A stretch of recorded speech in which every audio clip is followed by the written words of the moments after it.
इसी के साथ एक दोहा और है कि स्वामी इतना दीजिए जामे कुटुंब समाए, मैं भी भूखा ना रहूं साधु ना भूखा जाए।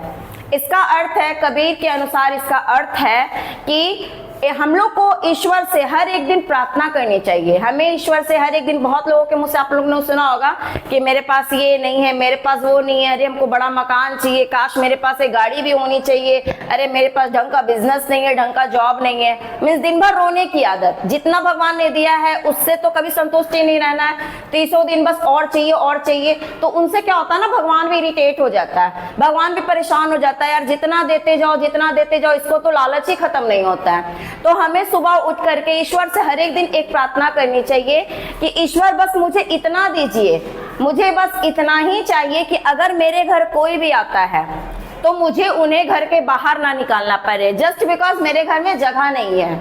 ये सोच करके कि मेरे घर में जगह नहीं है, आपको सुलाने के लिए, आपको खिलाने के लिए मेरे पास अनाज नहीं है, ऐसा नहीं होना चाहिए। आपके घर अगर कोई भी भूखा व्यक्ति आता है, कोई भी गेस्ट आपके घर में आते हैं, तो आपके घर में ईश्वर इतना अवेलेबल रखे, इतना उपलब्ध रखे कि आप उनको मान सम्मान के साथ में पेट भर कर खिला पाए और उनको अपने घर में सम्मान से रख पाए, है ना। इतना ईश्वर से बस मनाइए कि मेरे घर से कभी भी कोई भूखा नहीं जाए और मेरे घर में जब भी कोई आए हम उनको मान सम्मान से अपने घर रख सकें। ऐसा कभी मत सोचिए, कभी मत भगवान को बोलिए कि मेरे पास तो ये नहीं है, मेरे पास वो नहीं है। पता है ऐसे लोगों से भगवान बहुत इरिटेट हो जाते हैं, परेशान हो जाते हैं भगवान, है ना। क्योंकि कोई स्टूडेंट जब बार बार टीचर को बोलता है ना, मैम हमको ये भी नहीं आता, वो भी नहीं आता, वो भी नहीं आता, वो भी नहीं आता, तो टीचर बोलती है इसको क्या क्या बताए, इसको तो कुछ भी नहीं आता है। ऐसा लगता है ना, इसको क्या क्या बताएं। घर में मम्मी 10 काम आपको दे देती है, जाओ तनिषा ये भी कर लो, वो उसमें तनीषा क्या सोचेगी, मम्मी तनीषा को बोली तनीषा जाओ खाना डाल दो, तनीषा खाना डाल दी, फिर आई जाओ पानी ले आओ, पानी ले आई, जाओ जाकर बर्तन भी धो लो, तनीषा बर्तन भी धो ली, जाओ जाके झाड़ू निकालो। तनीषा बोली कि एक काम करो नहीं दूसरा तैयार, दूसरा करो नहीं तीसरा तैयार।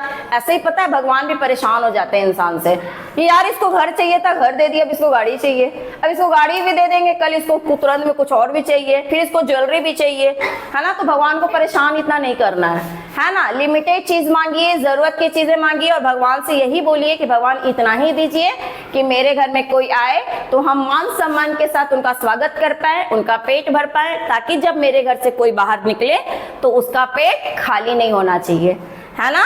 तो स्वामी इतना दीजिए जामे कुटुंब समाए, मैं भी भूखा ना रहूं साधु ना भूखा जाए, है ना। मेरे घर में इतना दीजिए कि मेरे घर में कोई भी व्यक्ति आए तो मैं उसका पेट भर सकूं, मान सम्मान के साथ उनका आदर सत्कार कर सकूं। समझ में आ गया।